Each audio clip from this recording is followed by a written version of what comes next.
Hey guys, what's going on? Today we are talking about why you should never buy a hero with rubies. This doesn't apply as much to people who spend a lot of money in the game, because obviously they'll have a surplus of diamonds, and if they need more, then they'll just buy them. So this video more refers to the F2P friendly side, so I am planning on staying mostly free to play. Well, not technically, because I did buy the two starter packs. That's why I have so many diamonds right now. Also because, you get a lot of easy diamonds in the beginning from clearing these stages. So if we go into the special shop, we can see that the 3 stars cost 6,000 and the 2 stars cost 4,000. I can't imagine many people are going to be buying 2 stars. Just because, the new heroes, I can kind of understand why someone would buy those, because they can't appear at the inn until they're not new heroes anymore. I think even Visca, even though she's not labeled as a new hero, can't appear at the inn.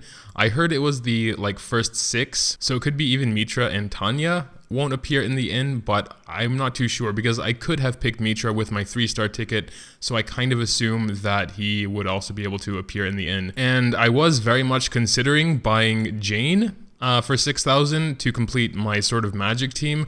But after thinking a bit and sort of doing a little bit of math, I came to the conclusion that it's really not worth it.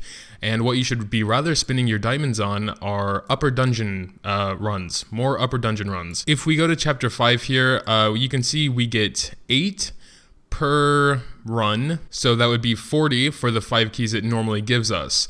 I am refreshing twice per day, so that I have 15 keys in total, and that is 120 fragments of my choosing. The first refresh of 5 keys costs 100 diamonds, and the second refresh costs 200 diamonds, so that's a total of 300 diamonds spent daily on upper dungeon refreshes, which would come out to 6,000 in a 20-day period, the same price as a hero. Now on chapter 5 you get 80 fragments. Of course the value goes higher and higher the higher chapter you can farm, but this is where I'm at right now, so this is what I'm farming. But where I'm currently at, that's 80 fragments for 300 gems. But comparing to buying a hero, you have to look at it in the span of 20 days, because both cost 6,000. So you can have a new hero or 1,800 fragments. 1,800 fragments is a lot of fragments, especially for a newer player. It is more than enough for 2 5-star heroes. The thing is, and I'm not 100% sure about this, but I'm almost sure, a 4-star hero versus a 5-star hero equally geared, and of course them being at their max levels, the 5-star will always beat the 4-star regardless of the hero. And I know team comp is another important aspect of it, how they synergize well, and if I would have spent those 6k on Jane, my team would be a lot better as a whole at the same level. But that means in a month or two when I start running low on gems, I won't be able to run upper dungeon anymore, and my progress will slow down a lot. So especially if you're strictly free to play, you'll probably have around 7-8k gems or something. You'll think, oh wow, I'm getting gems at such a fast pace, I have enough to buy the hero I want. You probably shouldn't do it in most cases. You should probably wait for them to come in the inn, because then they're free. Unless I guess they're one of the new heroes, then maybe there's an exception there, because it'll take a long time before they're even possible to be in the inn. But again, I still don't think it's worth it, just looking at the math. Some people recommend to spend on stockade refreshes as well, but I don't really see the value there as much. That's probably because I'm newer, and right now all I can spend skill books on are these skills. I assume there must be more, or else people wouldn't really suggest spending diamonds on that, because let's check out a skill I have at level 2. So the third one would be 120 skill books. That would take a while normally, but I mean, when you only have 4 main heroes right now, that seems like that's a pretty reachable goal without too much time, especially when you compare with how many fragments you need. I mean, just to get to Transcendence 1, you need 30 of these special stones, which would equate to 300 of each fragments, not to mention the gold. And then this Stone of Infinity, which is a lot of fragments as well. I think you need 1,000. So here you can make the Fragment of Infinity. You need 1,000 of those to make the Stone of Infinity, and you need 10 of each fragment to make 70 of the Fragments of Infinity. So basically 1 normal fragment equals a Fragment of Infinity, which means you need at least 1,000 normal fragments to make 1 Stone of Infinity. And then of course 300 of each, depending on which unit you're going for. Also, and again, I'm not too sure on this since I am still pretty new, but I think raising a unit's star level is definitely more important than raising its skills, even though I have heard this 10 and 15% combined together to make 25% rather than it just going to 15, so plus 5%. That is a pretty significant damage boost for sure. I still think they get more of a damage boost from being able to wear tier... Oh, by the way, I was planning on saving this for another video, but you guys have already seen it now.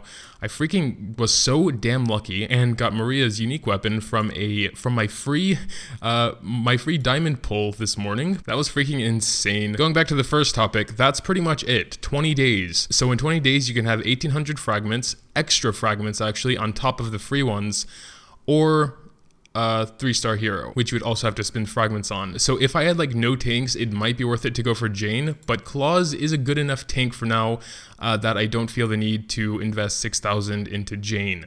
He is a physical tank and he's more for a physical team, but he works, you know? Refreshing again after you've refreshed twice already will cost 400, and I definitely cannot see the value in that. We actually never even talked about refreshing only once a day, which is 100 diamonds instead of 200. This significantly cuts down your cost. It is a little bit slower to get the fragments you need, but of course it's definitely cheaper and probably a lot more efficient to do it that way, just slower. So comparing only one refresh to a 6,000 ruby hero, it would take 60 days, of course, to spend the same amount as you would on the 3-star hero, but you would get 2,400 extra fragments. I mean, by that time, you could probably go to chapter 6 or chapter 7.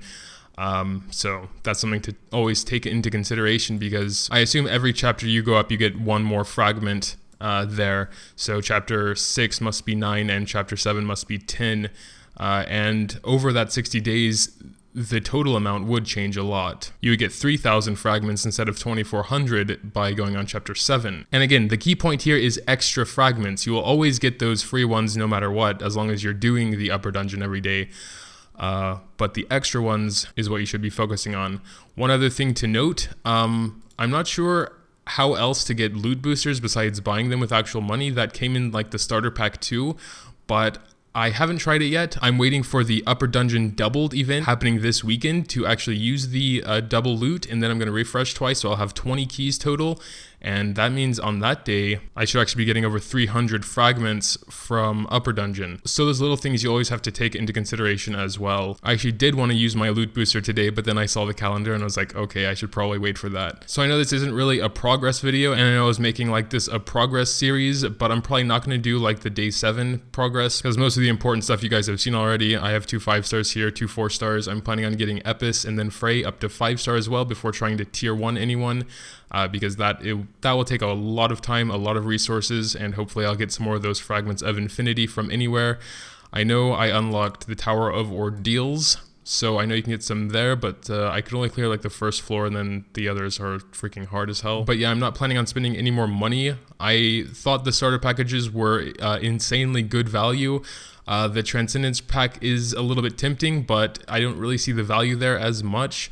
This wouldn't even be enough to transcend one hero, since you need 30 of those just for tier 1. I guess you could ultimately with the fragments they also give you. No, I guess that would still be only an equivalent of 24, but it would get you very close to your first T1 hero. But for 27 euros, I don't find the value there. I can't show anymore what was in starter package 2, but for the same price, there's a ton of more value here. There is, from the top of my head, I remember 5 million gold, 4,500 diamonds, 120 of each fragment, 40 of each skill book, 2 heroic runes, 2 loot boosters, and a 7-day gold booster and a 7-day EXP booster.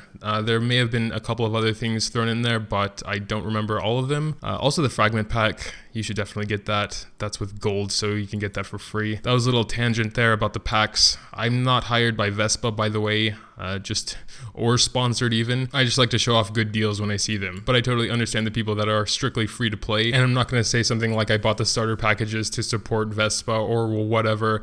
That is a nice side bonus that you do get to support a game you like, but that's never honestly the main reason people buy the packages, because they want the stuff inside, and you know, there's nothing wrong with that either. But basically, when I see value, I'm usually going to go for it. I did the same thing in MSL with a few of their bundles and packages and starter sort of things, and I'll probably do that in the next game I play as well. Okay, off topic again. Basically though, I've said everything I need to say. You're free to disagree with my logic.